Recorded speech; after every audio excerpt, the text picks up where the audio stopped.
The World Health Organization said no fewer than 420 million adults have diabetes.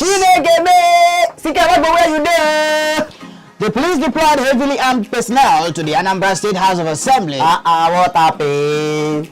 American engineering conglomerate General Electric pulled out of Nigeria rail concession. What's happened? They shot them.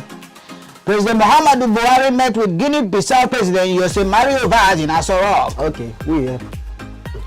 National chairman of APC Adams Oshomole threatened to sue Senate President Bukola Saraki over corruption allegations. Baba, forgive him. If he offend you, forgive him. Media personality Toke Makinwa said she will share 2 baba with Annie if she doesn't get married in 1 year. For